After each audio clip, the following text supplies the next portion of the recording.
L'heure des mots vous est offerte par AJF Consulting.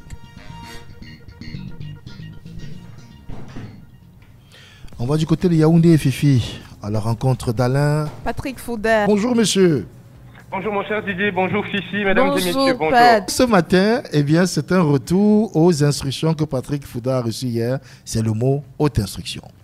Alors mon cher Didier, commençons par dire qu'il y a l'instruction comme action d'instruire quelqu'un ou un groupe, de donner des connaissances, délivrer un enseignement d'une part, et il y a les instructions, ce qui renvoie à des ordres, des consignes, des prescriptions pour la conduite faire d'autre part.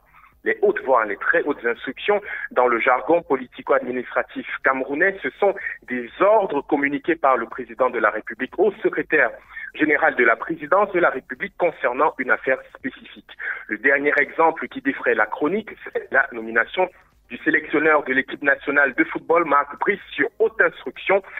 Cette formule n'est pas nouvelle pour les Camerounais, mais pourquoi aujourd'hui on en est au point où un journal, La Voix des Jeunes en l'occurrence, peut écrire à sa une quelle la formule est, et je cite, tristement célèbre et anticonstitutionnelle. On est en tout cas dans l'axe lourd de la perception sociale et médiatique qui s'est construite au fil des années autour de cette formule. En fait, plusieurs compatriotes ont développé le sentiment, à tort ou à raison, que les hautes instructions sont très souvent brandis comme un couperet par celui qui détient la délégation de signature, en l'occurrence le secrétaire général de la présidence de la République, Ferdinand Gongo. Pour d'autres, c'est un leurre bien réel, un leurre aussi réel que la terre sous les pieds. Pour d'autres encore, c'est un harpon pour pêcher les gros poissons devenus insoumis. Bref, les hautes instructions traversent telle une tempête de sable l'ère des hautes déconstructions, ou si vous préférez, la saison des très hautes désillusions, pour le dire un peu à la camerounaise. Très hautes instructions riment désormais dans la perception populaire avec haute schématisation.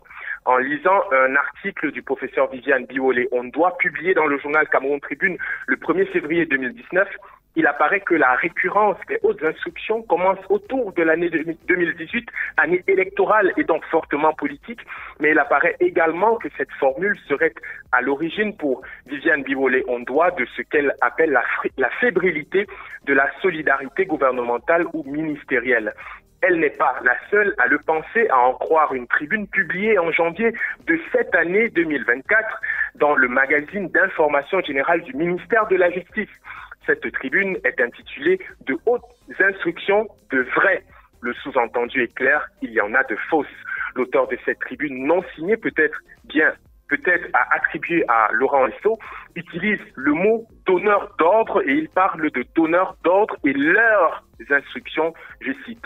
L'auteur rappelle que le président de la République, seul garant constitutionnel de l'indépendance du pouvoir judiciaire et jaloux de la séparation des pouvoirs, ne peut donner des instructions, fussent-elles hautes, fussent-elles vraies, qui soient à l'encontre de la loi. Fin de citation. Ce que cela sous-entend, c'est qu'il existe un soupçon d'imposture dans l'utilisation de la formule sur très hautes instructions. Soupçon à cause de la régularité de son utilisation ou des intérêts cachés, des luttes de positionnement bien malins qui pourraient y répondre. Qu'adviendra-t-il de Samuel Eto'o, présenté comme le déconstructeur de cette formule par le journal La Voix des Jeunes, lui qui a procédé à la nomination d'un staff technique parallèle, fragilisant ainsi l'ordre de 1982, comme l'a titré récemment le Popoli. En tout cas, le football est sans nul doute devenu l'arme politique qui ose challenger l'ordre institutionnel dominant et ses formules consacrées. Au point de ramener sur terre ce qui était longtemps resté haut, très haut. Sur très hautes instructions, je vous dis à demain pour un autre numéro de l'heure des mots sur À demain, mon cher Alain Patrick Fouda.